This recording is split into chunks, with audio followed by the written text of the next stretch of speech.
Green Arrow number 43, and this is the Bensons, Julie and Shawna Benson writing with Javier Fernandez on the art. This is the start of their run. We got like a tease of their run with the annual a couple of months ago, but we're finally getting their first proper issue.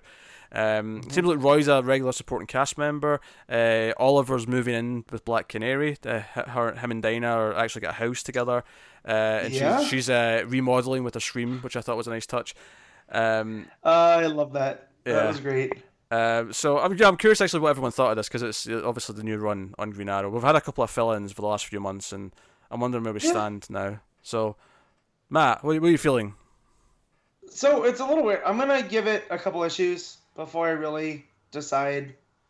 But the Bensons have a handle on Ollie, it seems. Yeah. I'm not sure I like where the story's going from this first issue. It's very. I felt like I've read this in Green Arrow before, but they could end up pulling it off, pretty easy for all I know. But yeah, I'm a bit hesitant right now. Okay, Connor. Yeah, I'm mixed. There's things I like and other stuff not so much. I feel like the issue didn't have much of a flow to it. It kind of just seemed to do a lot of stuff, and then okay, now we're at the end. Do you know, I actually kind of agree with that. That was kind of my main thing, is that I felt like it felt like a long read, even though it shouldn't have felt like a long read. Yeah.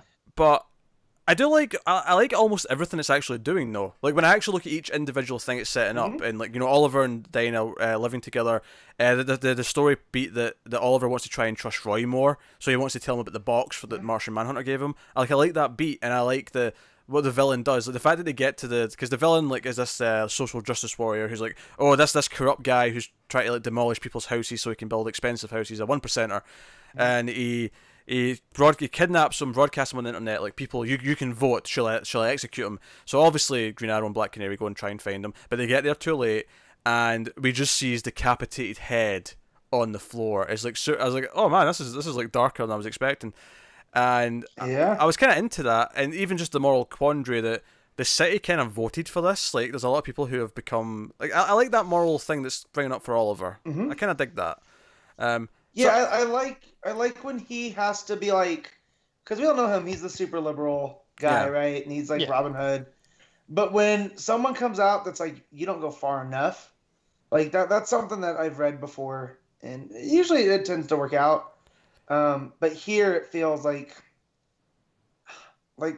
with Roy being involved and stuff, like it seems a little bit different, Yeah, I mean, I feel like that's Roy's thing too. Is Roy's like, yeah, sometimes you don't go far enough, Ollie. So I wonder if that's why he's here.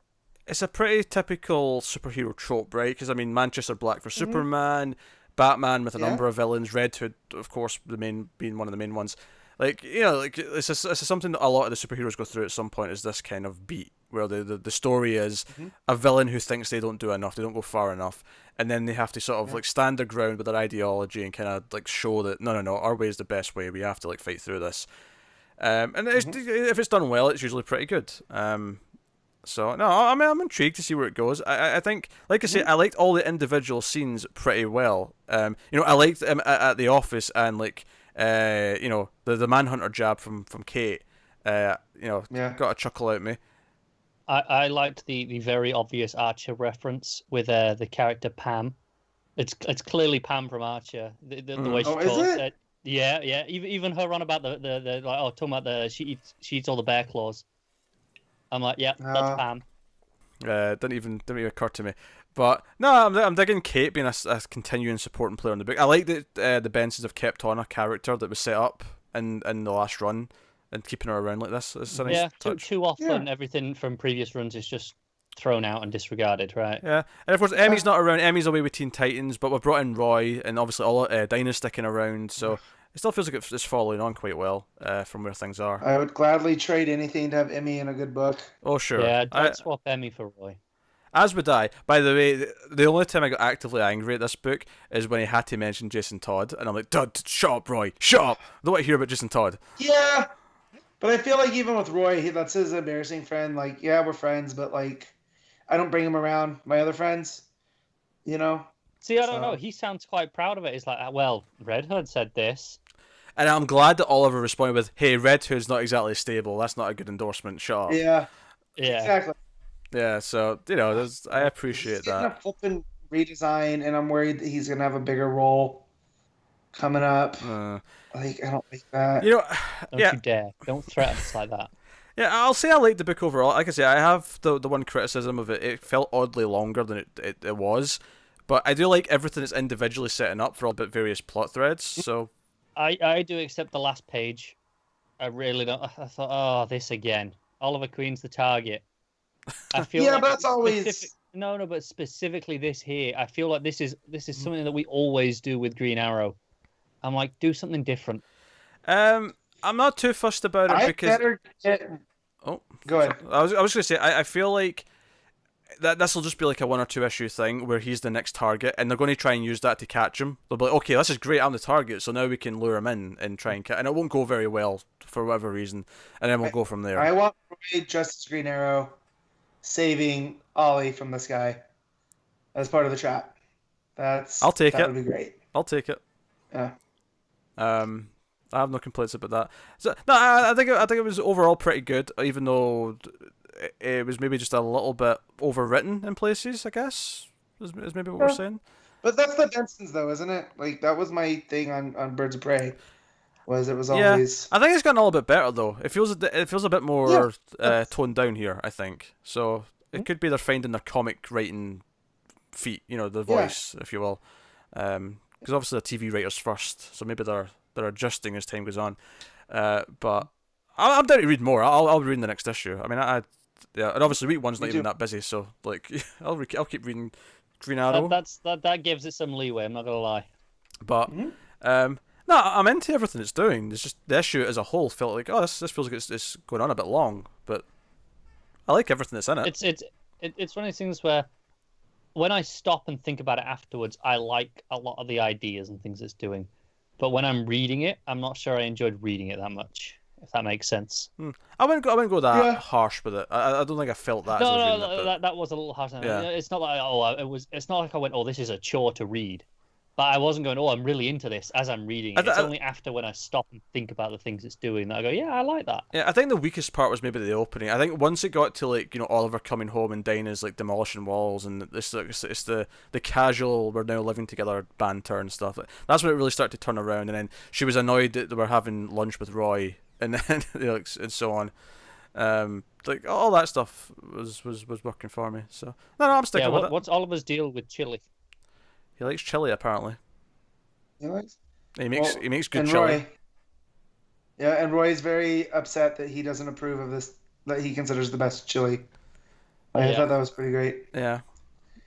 Well, he says it's just red water. Something like that. He really diminishes. He's like, this is just red water. I'm not gonna lie. Maybe want to make my own something chili. really weird. Oh, go on. The Sanctuary reference. Oh, that's right. So Oliver doesn't know about Sanctuary. I thought that everything we've been told is like, it's actually an open secret. They all know about it. But no, I mean, the original thing very clearly said that only Superman, Batman, and Wonder Woman know about it.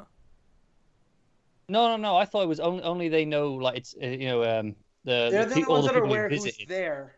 Yeah. But the actual existence of it was an open secret that everyone in the community knew about. Was what we were told. I mean, maybe that just means the actual Justice. I mean, Oliver's not actually on the Justice League though, so. Oh, but Catwoman knew about it. From Roy, Batman. He's in this. He knows about it, but I don't know. It felt like a lot of people just know about it. This isn't that weird to me. I feel that, I mean, all this is to me saying to me is that Oliver didn't know. I don't have a problem with Oliver not knowing before this. No, I don't. I wouldn't have done but I say it's just based on the one that we had before, where they were like, no, everyone kind of knows about it. They just, they don't talk about it. So it stuck out to me. I don't know. It's just like stuff they say in like press releases and stuff. It's like, it's kind of like don't take it necessarily 100% all the time. That's fair. Or asked a question. I don't know. That never even occurred to me. It was a neat little reference, though. Obviously, I like that they're kind of like setting it up in multiple books. More and more people are mentioning it across the board, so it feels like we're kind of naturally just seeing the Sanctuary and Heroes in Crisis before we get there. So that's kind of cool. Yeah, I like that though because it's making it feel like it's a proper crisis. Yes.